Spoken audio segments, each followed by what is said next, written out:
Y seguimos en el rumbo de la tarde aquí para seguir compartiendo con ustedes información y todo lo que acontece aquí en el patio y allende los mares. ¿Eh? Esa palabra suena bonita, ¿verdad? Señores, no Los sé si Allende se se... puñe. ¿Eh? No, No sé si vieron la información de que se depositó ya el código laboral sin sí. tocar la cesantía, claro, pero me llamó la atención que hubo un artículo donde se establecía que si por alguna razón como de pandemia el Estado o el gobierno limitaba el que una persona pudiera ir a su trabajo, el empleador tenía el derecho de despido totalmente amparado en esa decisión. Me pareció como curiosa esa Parece que el iniciativa. código tiene muchas cosas. Estaba viendo ahí la distribución de los días por vacaciones. Estaba viendo Ujú. también de los días feriados, el pago de los días feriados. Hay una serie de cosas ahí que van a cambiar. Y la verdad es que el código que nosotros tenemos, señores, tiene 32 años. Y la vida ha cambiado mucho y la pandemia aceleró muchos cambios que se veían venir entre ellos. Por ejemplo, el teletrabajo no existía como, como herramienta legal para las relaciones de trabajadores y empleados y muchas cosas como esas.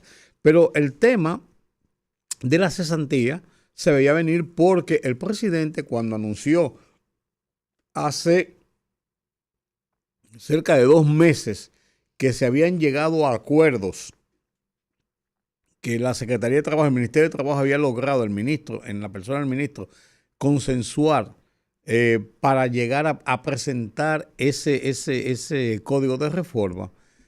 Él dijo, recuerdo como hoy, tienen 10 días los trabajadores y los patronos para ponerse de acuerdo sobre el tema nodal que está pendiente, que es el tema de la cesantía. Si eso no ocurre, nosotros vamos a presentar el proyecto, porque ni los trabajadores, Dejando fuera el tema de la claro, cesantía. dejando eso como está y que se discute en el Congreso, porque ni los trabajadores ni los empresarios tienen capacidad de someter proyectos. Solamente es el Poder Ejecutivo, los legisladores, y en materia electoral, la Junta Central Electoral, y en materia judicial, la Suprema Corte de Justicia. Son los únicos que están autorizados por la Constitución. Entonces, estaba advertido de eso. Y yo comenté los otros días aquí precisamente de que aunque el presidente había dicho que tenían 10 días para eso, había pasado ya un mes y pico, y que no se había sometido a esa reforma. Claro, porque le había prometido para, si un día no está, metemos el cosa. Pero, entró la otra reforma, entró la reforma fiscal, el huracán reforma fiscal, y entonces de buenas a primeras también entra en esta reforma que puede tener algunos puntos controversiales también. Entonces uno dirá, bueno, una cosa puede ir atada a otra porque tienen, en algún punto, se cruzan, pero yo creo que para un Congreso que no ha dado muestras de ser todo lo eficaz en sus trabajos, se lo preguntábamos ayer a Amado Díaz, el vocero del bloque del PRM, y hay cosas que se quedan y, por ejemplo, con la vergüenza del Código Penal, es suficiente motivo de ejemplo. Sí.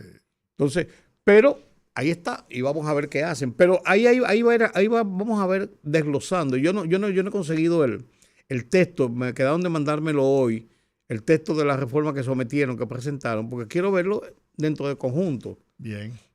Un saludo a Aníbal Vázquez en la Isla del Encanto, Sí. Puerto Rico. Así es.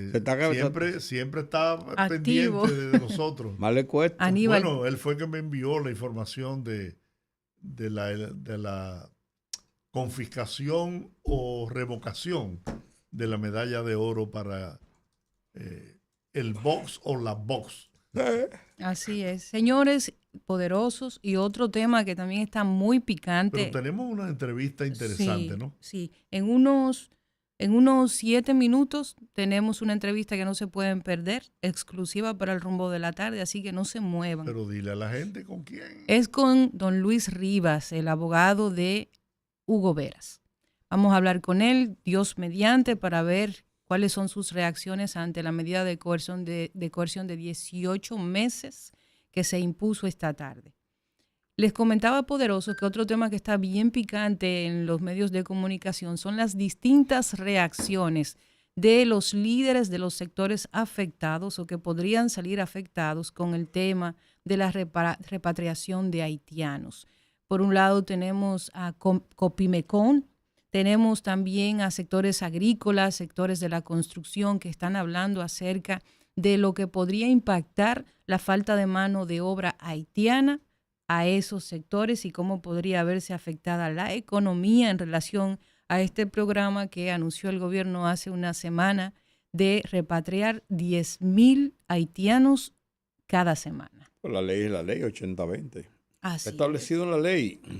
Y ahí es responsable el gobierno central, el Estado dominicano y la sociedad dominicana. Porque los mismos empresarios, los productores de República Dominicana, los productores agrícolas usan la mano de obra de una manera indiscriminada sin cumplir con estos reglamentos de la ley sobre la base de que son trabajadores que trabajan jornadas más largas muchas veces, trabajan jornadas más duras, de manera más duras que muchos dominicanos y además que no muchos de ellos no acceden a las exigencias que le da garantías a los trabajadores porque ellos al ser indocumentados no se sienten con la protección muchas veces que deben tener como trabajadores, como personas humanas. Incluso aquí, señores, no uno ni dos los casos que yo he oído, es más, yo conozco casos y lo que he oído muchas veces, de que cualquier sábado,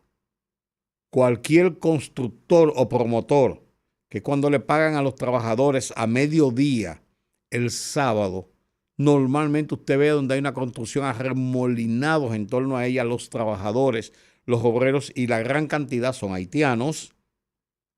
Usted ve y se ha visto cómo para no pagarle le llaman a migración. Uh-huh.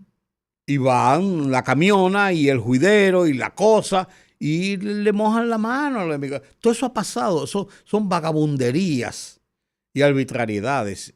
Entonces también hay que ver, porque yo te voy a decir una cosa, yo creo que el gobierno ejerce su derecho y además ejerce un derecho de la sociedad de mantener niveles de indocumentados o ilegales de cualquier otro país, en este caso de haitianos específicamente, en niveles que pueden ser controlables. Y cuando digo controlables, quiero decir que no afecten primero el trabajo de la generalidad de los dominicanos, que no afecten los servicios. Son personas que tienen acceso a todos los servicios de los que muchas veces dominicanos son carentes. Las aulas en las escuelas públicas, camas en los hospitales, acceso a muchísimos otros servicios que son subsidiados como energía, agua, viviendas, una serie de cosas. ¿Que tienen derecho como seres humanos a ser respetados? Sí. ¿Que tienen derecho a tener una oportunidad de poder tener un techo y no dormir en una calle porque sean repatriados? Sí. Pero hay que ver cómo el gobierno, cómo el Estado en sentido general, tiene esos controles para evitar que esa presencia vaya en desmedro de los nacionales del país, que son los primeros que tienen la autoridad, la obligación de proteger. O sea, eso es tan sencillo como eso. Entonces, yo creo que en los procesos de repatriación, que son un derecho de la autoridad y un derecho ciudadano, también hay que respetar esos derechos y no hay por qué maltratar, por qué golpear, por qué perseguir, por qué crear un estado de angustia, de persecución que no se corresponde con las realidades. O sea, ese es el tema. Y esto usted podrá pensarlo desde su óptica. Bueno, eso es pro haitiano o contra haitiano. Yo estoy hablando de la condición humana. Nosotros tenemos un serio problema con el gran número de indocumentados y de la migración que tenemos en República Dominicana. Tenemos un serio problema, muy serio problema. Pero esto no quita que haya que ver la otra vertiente y cómo ese manejo se hace efectivo dentro de los rangos y renglones de respeto de la dignidad de la gente. Eso es así. Bueno, equipo, tenemos en la línea al doctor Luis Rivas, abogado de Hugo Veras, para conversar un ratito con nosotros acerca de esta medida de coerción que fue dictada en la tarde de hoy. Bienvenido, don Luis, al Rumbo de la Tarde. Hola. Hola, buenas tardes. Sí, buenas tardes. Hemos visto quizás con cierto asombro esta decisión de medida de coerción, la más dura que tiene el sistema contra Hugo Veras, que uno entiende como que no se compadece. ¿Qué pasó ahí? Mira, ciertamente esa medida, como ustedes bien señalan, que es la más extrema, no se compadece ni se justifica. La jueza entendió que por el simple hecho de él haber sido un funcionario, eso representaba un peligro de fuga. En este tipo de procesos no se está juzgando culpabilidad. En este tipo de procesos se está juzgando presupuesto, peligro de fuga, probabilidad del hecho. Y la misma jurisprudencia constitucional ha establecido que el simple hecho de la gravedad de los hechos no es suficiente para imponer una medida tan gravosa como es esa.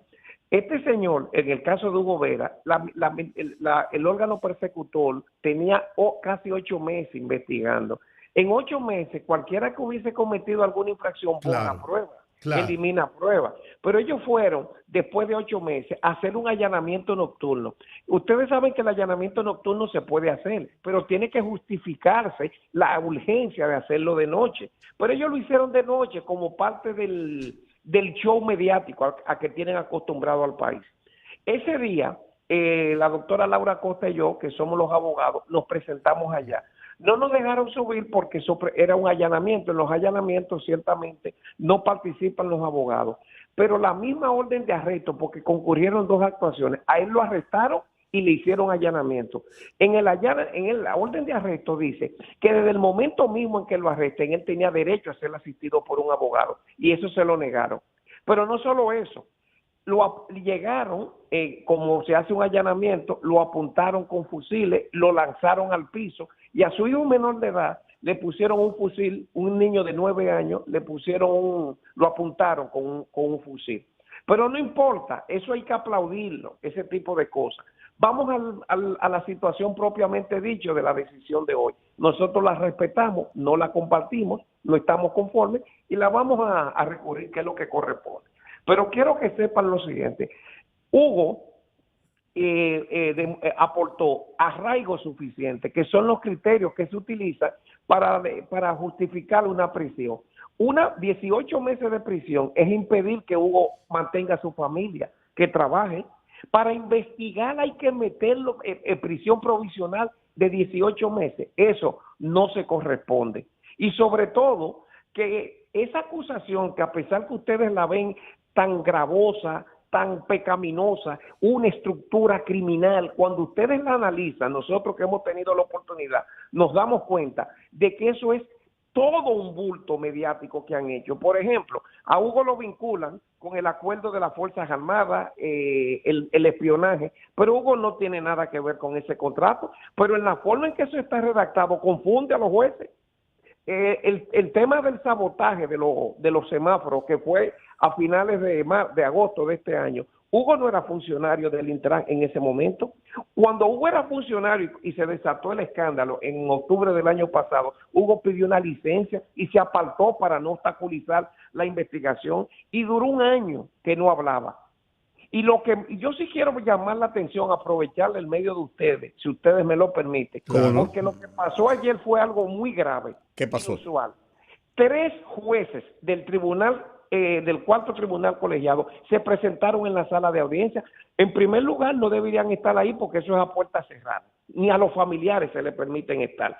Y cuando la prensa se retiró, le preguntaron que qué buscaban ahí. Ellos dijeron que eran víctimas. ¿Víctimas de qué? Si ellos se consideraban víctimas, lo que tenían que hacer era querellarse contra, en el caso del señor José Gómez, que no es el caso de Hugo, porque a Hugo no le encontraron absolutamente nada. Entonces, que comprometedor. Y usted se querella y usted se convierte en parte. Fueron a presionar a esa juez. Y eso es muy grave. Eso es nunca, yo tengo 36 años de ejercicio y yo nunca había visto que unos jueces de primera instancia van a sentarse en un proceso que era en Cámara de Consejo, no, sino a puertas cerradas, y se sentaron a ver y ustedes lo vieron que la prensa se hizo eco de eso. Sí, eso no es un chiste, eso es muy grave y yo pienso que eso merece una explicación y una investigación porque es posible que estemos en las puertas del terror judicial. Señores, enviar una persona por 18 meses, pero qué peligro de fuga representa Hugo cuando tiene sus empresas aquí, tiene su familia, que es lo que la ley establece, los parámetros. Un vínculo familiar, lo tiene. Vínculo económico, lo tiene. Y hasta ofreció su pasaporte. Ahora, todo hay que satisfacer el morbo mediático, porque todo eso se aplaude. Cuando le ponen el chaleco y le ponen el casco, todo eso se aplaude. Eso es un abuso. Pero lo que se cometió fue, señores, ellos no podían investigar. Hugo iba a obstaculizar, iba a sustraer pruebas. Ya Hugo no está en el Intran. Ellos tienen el control de todo. Sí. Una pregunta, porque vi que lo destacaron en un medio. Una supuesta carta que el director del DNI le envió a Hugo, que supuestamente apareció en un allanamiento en la casa de Jochi Gómez. ¿Eso se corresponde con la verdad? Mire, yo no sé el caso de lo que pudieron haber encontrado o no, ni qué relación tenían en el caso del señor José Gómez, pero esa carta no la encontró, porque con eso han querido decir que él infiltró la investigación y que era un peligro, pero ese no es el caso de Hugo Vera. Esa carta no la encontraron en la casa de Hugo Vera, ni le encontraron un perfil de jueces. Ustedes saben lo que se demostró ayer, cuando ellos hablaban de que ese señor le encontraron un listado con nombre de jueces. El nombre de los jueces, ¿quiénes son los jueces de tal tribunal? Fulano, fulano y fulano de tal. Es normal que cuando uno tenga un caso, uno averigua quién es este juez. Bueno, este juez le gusta mucho el derecho constitucional, este poco garantista. Pero cualquiera cree en la forma que ellos presentaron eso, que era que tenía un seguimiento a los jueces. Mire, este juez se toma el café a las 2 de la tarde, a las 4 dobla por la 27 de febrero, esquina Lincoln, dándole un seguimiento. Ese no fue el caso. Señores, eso es muy serio. Por eso yo decía que todavía no he entendido dónde hacen esquina el tema de el manejo económico y del contrato y de la licitación con el tema del espionaje telefónico. Sí, yo veo la esquina, pero yo no sé dónde hacen esquina para inculpar a todo el mundo dentro del mismo proceso. No, si ustedes ven, se enteran, eso va a salir a relucir, lo que salió ayer en los debates, es que miembros del Ministerio Público y de las autoridades del DICRIN y de otras entidades públicas más le pedían formalmente información de espionaje al señor Gómez. ¿Y entonces? Porque el Estado es el Estado, como quiera que sea. Entonces yo pienso, señores, que el Ministerio Público debe darle una explicación a este país por eso, porque ya está bueno de que toda la FAO del Ministerio Público se lo canten strike y de los aplausos. Yo creo que los honrones por el centerfield, el Ministerio Público no puede pretender que lo canten FAO. Bueno. Este país está esperando todavía, abogado, esos honrones que no han llegado, de mucha gente que con más que pruebas suficientes saquearon este país y nos enrostran a diario en las calles la fortuna que tienen, que no tienen cómo demostrar su origen. Es muy interesante. Eso es lo que este país está esperando. Es muy interesante que a Hugo, en la calificación inicial, en la imputación de cargo, no le formulan, no le imputan ni soborno ni lavado de activos. Pero ya hoy Hugo está mediáticamente condenado con su familia. Y todo eso hay que salir a aplaudir porque fue un acto de heroísmo que hizo el PETCA. Si ustedes ven, bueno, a nosotros nos insultaron los abogados. Eso vimos, sí, en un medio de comunicación. Bueno, la defensa nuestra, invocando aspectos constitucionales, fue calificada de pervertida, perversa, mentirosa, pero el país va a saber de quién está hablando mentira. Bueno. Yo lo dije hace un rato y lo quiero repetir. Hasta pruebas en contrario, yo creo en la honestidad y en el buen nombre de Hugo Veras. Y lo digo con toda responsabilidad. Así es, así es. ¿Qué sigue ahora? ¿Qué sigue ahora técnicamente? Él será trasladado al recinto carcelario que dispuso el tribunal, es el CCR de Najayo, y nosotros vamos a proceder a apelar, que es lo que corresponde. Vamos a pedir que se investiguen algunas cosas que yo pienso que el país puede irse de espalda. Comenzando que se le explique a este país qué buscaban esos 3 jueces en ese tribunal anoche.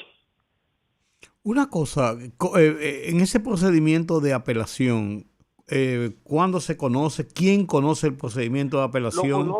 Lo conoce la Corte de Apelación. Okay. Y hay un plazo de 10 días ordinario para interponer el recurso de apelación. Hay un trámite en lo que llegue y estimo que esto es cuestión de 15, 20, 30 días para que se conozca. La Corte va a evaluar los méritos, que nosotros entendemos que hay méritos para eso, y ese es el próximo paso que legalmente corresponde. ¿Y a qué atribuyen ustedes, como usted ha señalado, la presencia de esos 3 jueces en el tribunal anoche? Yo no quisiera decirle en este momento lo que yo creo que ocurrió ahí. La pregunta que hay que hacerse, ¿quién mandó esos jueces ahí? Ellos fueron espontáneamente, ¿verdad? Sería bueno saber qué buscaban esos jueces ahí y por qué se les permitió a personas extrañas como ellos, porque en ese proceso ellos no eran parte ni buscaban nada ahí. Es una manera de decirle, mira, te estamos mirando. Señores, en buen dominicano se entiende bien cuál fue el mensaje. Ay, papá. Y quiero que sepan que en términos institucionales eso es un llamado de atención. Ojo al Cristo, este país no está preparado para ministerios públicos tan independientes. Bueno, Luis, gracias.